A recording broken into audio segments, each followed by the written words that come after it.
Associate sponsor UltraTech cement. अच्छा, त्यांचे विचार आपण आत्ताच ऐकले ते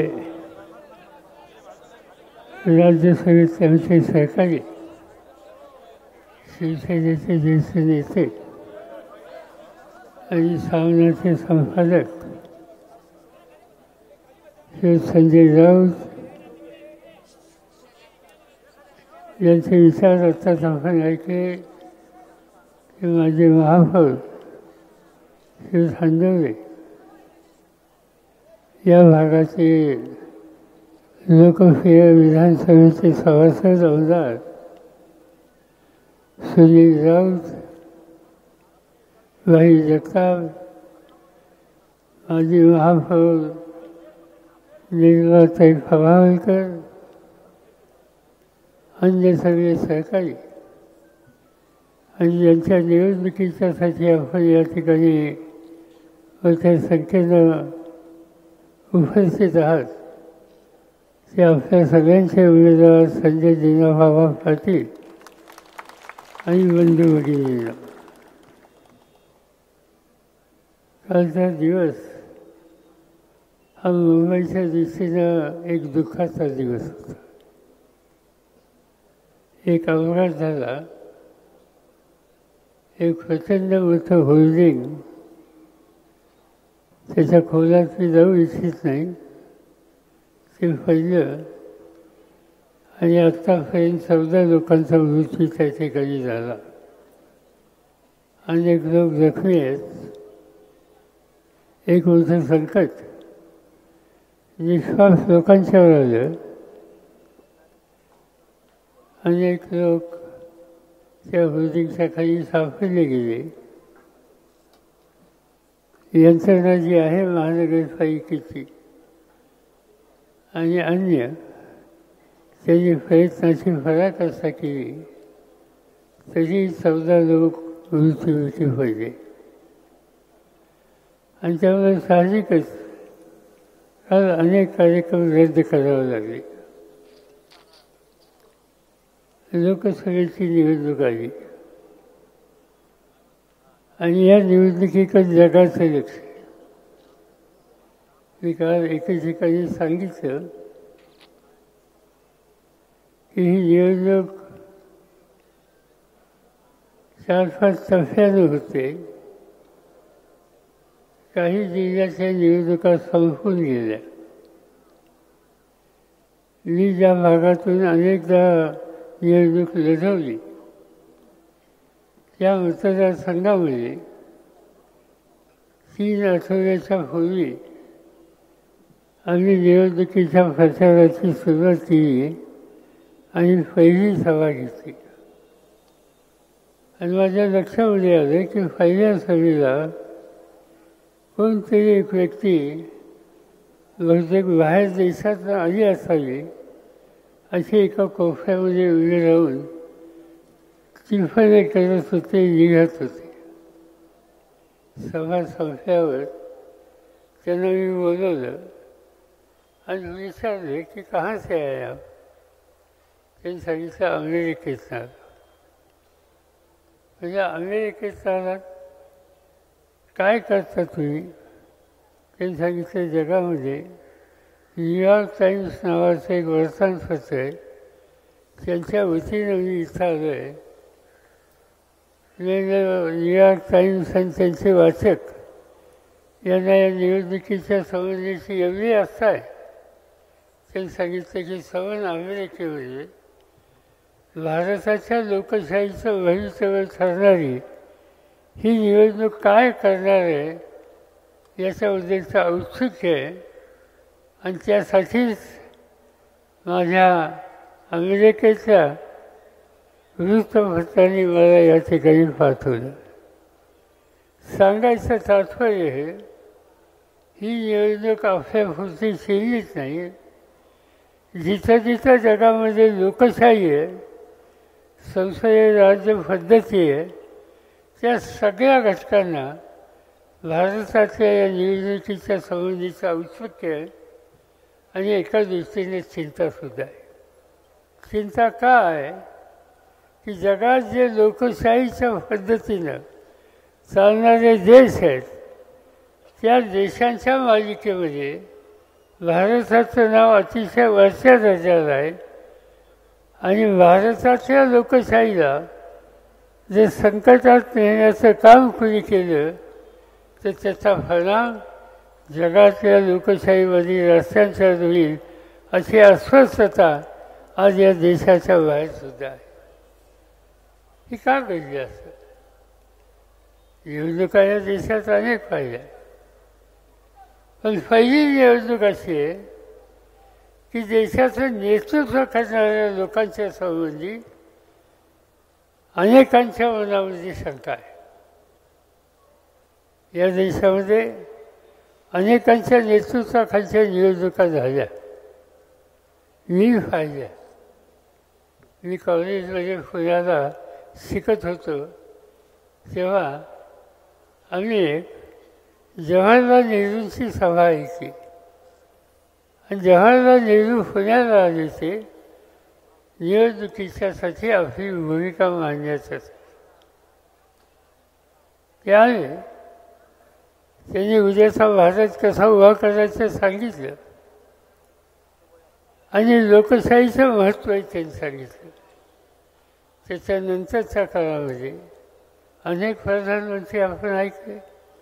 लालबहादूर शास्त्री येऊन गेले, इंदिरा गांधी येऊन गेल्या, राजीव गांधी येऊन गेले, नरसिंहराव येऊन गेले, डॉक्टर मनमोहन सिंग येऊन गेले, अटल बिहारी वाजपेयी येऊन गेले.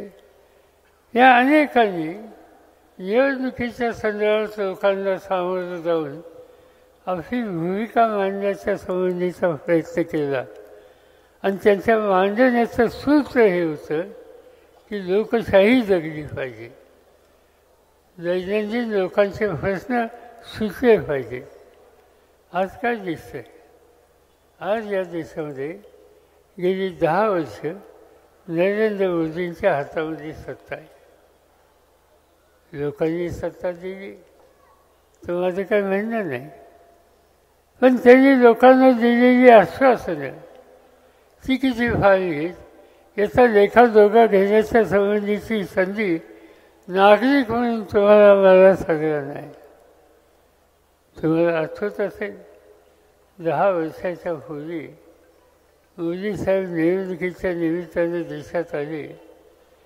गेल्यानंतर पहिल्या एका गोष्टीच्याबद्दल ते बोलत असेल, महागाई.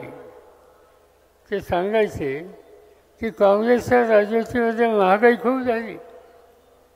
जाईल त्या ठिकाणी सांगायचे माझ्या हातात सत्ता द्या, लवकरात लवकर मी पेट्रोलचे भाव निम्म्यावर आणतो.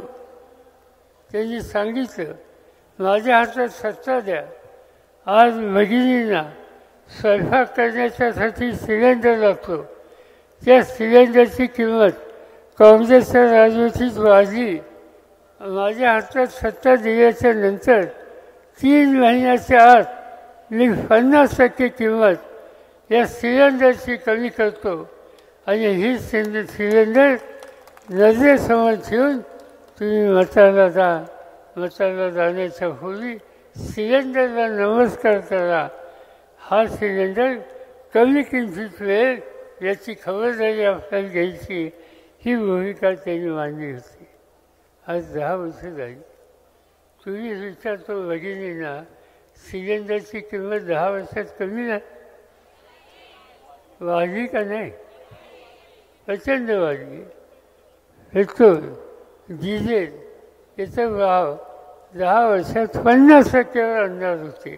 आज काय स्थिती आहे? आज यांचा भाव वाढलेला आहे. सगळं अर्थकारण बिघडायला लागले. पेट्रोल आणि डिझेल हे निवान मोताजी होतं सीमित नसतं. खेड्यापाड्यामध्ये शेतकरी धान्य पिकवतो, भाजीपाला पिकवतो. तो भाजीपाला मुंबईला आणायचा असेल तर ट्रकने आणतो, टेम्पोने आणतो. त्याला पेट्रोल लागतं, त्याला डिझेल लागतं. त्याचे भाव 10 वर्षात जर दुप्पट तिप्पट झाले तर भाज्याची किमती वाढतात का नाही? शेतीमालाच्या किमती वाढतात का नाही? माणसाला कुटुंबाला घरामध्ये लागणाऱ्या वस्तू आहेत त्याच्या किमती वाढतात का नाही हे सगळं अनुभवतोय लोक. मोदींनी 10 वर्षाच्या पूर्वी हा शब्द दिला होता. त्यांनी आणखीन एक गोष्ट सांगितली की या देशामध्ये तरुणांची संख्या खूप आहे आणि हे तरुण आज अस्वस्थ आहेत. त्यांना काम करण्याच्या संबंधीचा त्यांचा अधिकार बजावता येत नाही. आणि त्यांनी सांगितलं की दरवर्षी 2 कोटी नोकऱ्या मी तयार करणार. आज 10 वर्ष होऊन गेली. 10 वर्षामध्ये 20 कोटी नोकऱ्या तयार होण्याची जबाबदारी त्यांनी घेतली होती. किती लोकांना काम मिळालं. जगामध्ये एक संघटना आहे त्याचं नाव ILO इंटरनॅशनल लेबर ऑर्गनायझेशन. ही जगातली कामगारांच्या आणि बेरोजगारांच्या हिताचा अभ्यास करणारी संस्था आहे. आणि त्या संस्थेनं अलीकच रिपोर्ट हा दिला की हिंदुस्थानामध्ये 100 तरुण बाहेर पडले शाळा कॉलेजमधलं त्यातल्या 87 मुलांना आज नोकरी मिळत नाही. याचा अर्थ 87% तरुणांची शक्ती आज या देशामध्ये बाहेर बेकार आहे. आणि सांगितलं काय होतं दरवर्षी 2 कोटी लोकांची नोकरी आम्ही देऊ. या सगळ्या गोष्टीचा अर्थ एकच आहे की ज्याचा उल्लेख या ठिकाणी आधीच्या आमच्या मित्रांनी केला. मोदी सांगतात एक आणि करतात भलतेच. दिलेला शब्द पाळत नाही. मग सत्ता कशासाठी चालवतात. सत्ता मजबुरांच्या हातात देऊन मजबुरांच्या हिताची जपणूक करणं हे सूत्र आज प्रधानमंत्र्यांनी या देशामध्ये घेतलेलं. आज महाराष्ट्रामध्ये अनेक वर्षापासून अनेक गोष्टी करण्याचा प्रयत्न आपण केला. हे राज्य पहिल्यांदा गुजरात आणि महाराष्ट्राचं एक राज्य होतं. त्या राज्याला द्विभाषिक म्हणायचे. हे द्विभाषिक राज्य बदललं पाहिजे. मराठी लोकांनी संघर्ष केला. संयुक्त महाराष्ट्राची चळवळ झाली. अनेक लोक तुरुंगामध्ये गेले आणि त्या सगळ्यांच्या प्रयत्नानं शेवटी हा देश हे राज्य स्वतंत्र राज्य झालं की ज्याचं नाव महाराष्ट्र आहे. गुजरात राज्य वेगळं झालं. आनंद आहे. गुजरातची प्रगती व्हावी असं आम्हालाही वाटतं. महाराष्ट्राची प्रगती व्हावी असं आम्हालाही वाटतं. पण 1960 साली एक वेळेला जेव्हा महाराष्ट्र झाला त्यावेळेला महाराष्ट्राची स्थिती आणि आजच्या स्थितीमध्ये फरक आहे. त्यावेळेस प्रश्न खूप होते. पण यशवंतराव चव्हाणांच्यासारखा नेता होता.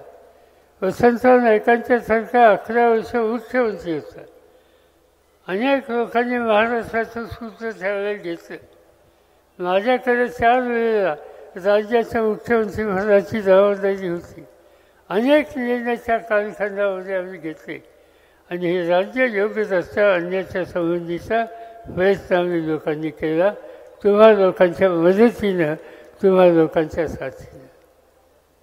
उद्योगधंदा असो, शेती असो, शिक्षण असो, या सगळ्या क्षेत्रामध्ये महाराष्ट्राचा नावलौकिक हा वाढवला.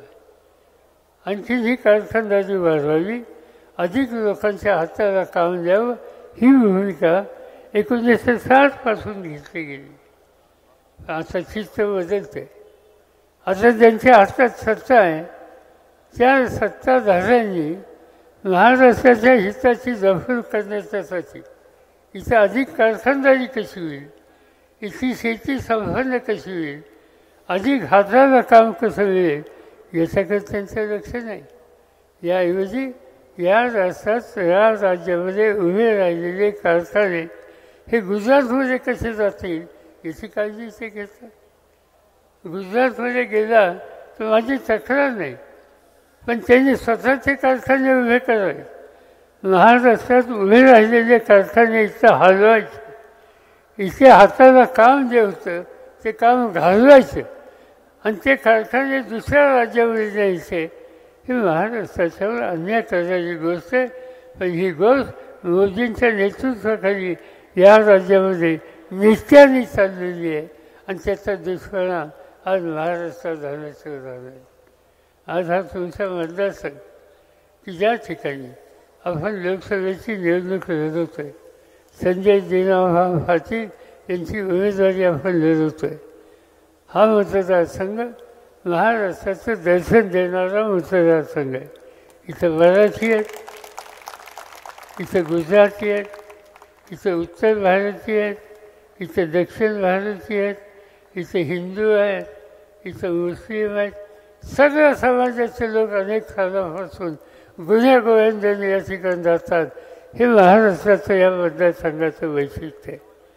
आणि ते वैशिष्ट्य जपण करायचं असेल तर जो जो इथे राहतो त्याचा सन्मान केला पाहिजे, त्याला अधिकार दिला पाहिजे, त्याच्या प्रश्नाची सोडवणूक केली पाहिजे.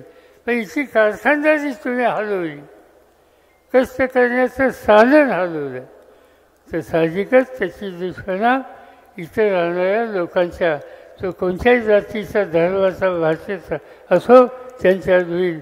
आणि हे पाप आज भाजपचे नेते व्यक्तीच्या मोदी साहेबांच्या आशीर्वादानं या ठिकाणी करतायत आणि तुमच्या आमच्या राज्यावर एक प्रकारचा अन्याय करतायत. याच्याकडे दुर्लक्ष हे आपल्याला द्यावं लागणार आहे. सत्ता ही लोकांच्यासाठी वापरायची. लोकशाहीमध्ये आज सत्तेचा गैरवापर हे कसं होतं हे मोदी दाखवतात. काय दिसतं चित्रात? आज झारखंडसारखं राज्य आदिवासींचं राज्य, आदिवासी मुख्यमंत्री, आदिवासींच्या प्रश्नाच्यासाठी त्यांनी काही मांडणी केली. केंद्र सरकार आदिवासींच्या प्रश्नाकडे दुर्लक्ष करतं आहे म्हणून टीका टिप्पणी केली. आपल्या राज्याच्या आदिवासींचं म्हणणं त्यांनी दिल्लीमध्ये मांडण्याचा प्रयत्न केला. परिणाम काय झाला? आज झारखंडचा मुख्यमंत्री जेलमध्ये. कशासाठी? केंद्र सरकारवर टीका केली म्हणून. टीका कशासाठी केली? आदिवासींच्या प्रश्नाकडे लक्ष देत नाहीत म्हणून केली. राज्याचा मुख्यमंत्री 1 वर्ष झालं जेलमध्ये. दिल्ली देशाची राजधानी, मुख्यमंत्री अरविंद केजरीवाल अतिशय चांगलं राज्य चालवतात. मी खासदार म्हणून दिल्लीमध्ये अनेकदा राहतो, संजय राऊत राहतात. आम्ही त्या ठिकाणी बघतो की दिल्लीचं प्रशासन एका वेगळ्या पद्धतीचं चालवतं. तिथल्या शैक्षणिक संस्थेमध्ये सामान्य कुटुंबाच्या मुलामुलींना सहजपणानं अतिशय कमी खर्चात शिक्षण मिळेल याची काळजी केजरीवालनी त्या ठिकाणी घेतली. आणि ती पाहण्याच्यासाठी भारताच्या बाहेरूनसुद्धा विकसित देशातील लोक त्या ठिकाणी येतात. दिल्लीमध्ये आरोग्याच्या सुविधा, अतिशय चांगल्या आरोग्याच्या सुविधा केजरीवालनी त्या ठिकाणी दिल्या. आणि दिल्लीचा चेहरा बदलायचा प्रयत्न हे ग्रस्त करतात. तो काही धनाढ्य श्रीमंताच्या कुटुंबातला माणूस नाही, सामान्य तुमच्यासारख्या लोकांच्या कुटुंबात जन्मलेला एक सरकारी अधिकारी म्हणून काम करणारा. पण हे कळलेला दिल्लीवर अन्याय होतो, दिल्लीला न्याय मिळत नाही बघितल्याच्या नंतर नोकरी शोधली आणि दिल्लीच्या लोकांच्या प्रश्नामध्ये लक्ष घालायला संघर्षाची भूमिका त्यांनी घेतली. लोकांनी त्याला 1दा 2दा 3दा निवडून दिलं. दिल्लीचं राज्य त्याच्या हातात दिलं. दिल्लीला काही ठिकाणी केंद्र सरकारच्याकडनं न्याय मिळत नाही म्हणून केंद्र सरकारवर टीका केली, त्यानं तुरुंगात टाकलं. दिल्लीच्या मुख्यमंत्र्याला तुरुंगात, दुसऱ्या राज्याच्या मुख्यमंत्र्याला तुरुंगात. हे का झालं? केवळ मोदींचा टीका करतो म्हणून झालं. या ठिकाणी तुम्ही भाषण ऐकलं संजय राऊत यांचं, सामनाचे संपादक रोज त्या ठिकाणी महाराष्ट्राच्या जनतेचे प्रश्न मांडतात, वेळप्रसंगी टीका टिप्पणी करतात. ती टीका टिप्पणी केली म्हणून त्यांना तुरुंगात टाकलं. महाराष्ट्राचे गृहमंत्री, अतिशय चांगले काम करणारे विदर्भाचे नेते अनिल देशमुख, त्यांना तुरुंगामध्ये टाकलं. किती जणांची नावं सांगितली. स्वातंत्र्याच्या आधी इंग्रजांच्या विरुद्ध संघर्ष केला, टीका टिप्पणी केली, तर त्यावेळेला तुरुंगवास ही नेहमीची बाब होती. पण त्याच्या विरुद्ध आपले वाद वडील लढले. स्वातंत्र्याच्या आंदोलनात ते सहभागी झाले. इंग्रजांना त्यांनी इथून घालवलं आणि ही इंग्रजांची हुकुमशाही आम्ही मान्य करणार नाही ही भूमिका घेतली. ही भूमिका घेतल्याच्या नंतर आजचे प्रधानमंत्री इंग्रजांनी जी भूमिका घेतली हुकुमशाहीच्या रस्त्याची त्याचा स्वीकार करून त्यांनी पावलं टाकायला सुरुवात झाली. आणि म्हणून हे संकट साधं संकट नाही, लोकशाहीच्या मूलभूत तुमच्या अधिकारावर हे संकट आहे. आणि त्या संकटातून जर आपल्याला वाचायचं असेल तर सामूहिक शक्ती एकत्रित केली पाहिजे. आणि आज या ठिकाणी जो उमेदवार उभा केला संजय दिनाभावा पाटील त्यांना मोठ्या मताने विजयी करण्याचं काम हे तुम्हाला सगळ्यांना करायचं. अनेक गोष्टी सांगता येतील पण मी अधिक आपल्या सगळ्यांचा वेळ या ठिकाणी घेऊ इच्छित नाही. ही निवडणूक साधी सोपी नाही. या निवडणुकीत एखादी गोष्ट आपल्याकडे चूक झाली तर त्याची जबरदस्त किंमत आपल्याला आणि आपल्या पुढच्या पिढ्यांना द्यावी लागेल. आणि पुढची पिढी समृद्धीच्या रस्त्यावर जायची असेल, प्रगतीच्या रस्त्यावर जायची असेल तर आज भाजप तरी फार ही जी घोषणा तुम्ही केली ती कृतीत आणली पाहिजे. मोदी साहेबांच्या हातातून सत्ता काढून घेतली पाहिजे. आणि महाराष्ट्राच्या कानाकोपऱ्यात राहणारा प्रत्येक घटक यांच्या सामुदायिक शक्तीमधून आम्ही एक नवीन इतिहास हा निर्माण केला पाहिजे. आणि ते काम उद्याच्या मतदानाच्या दिवशी आपण कराल अशाच प्रकारची अपेक्षा या ठिकाणी करतो. संजय दिवा पाटील यांना मोठ्या मताने विजय करून मुंबईमध्ये हा एक इतिहास तुम्ही घडवाल अशी अपेक्षा करतो. माझे 2 शब्द संपवतो. Associate sponsor UltraTech cement.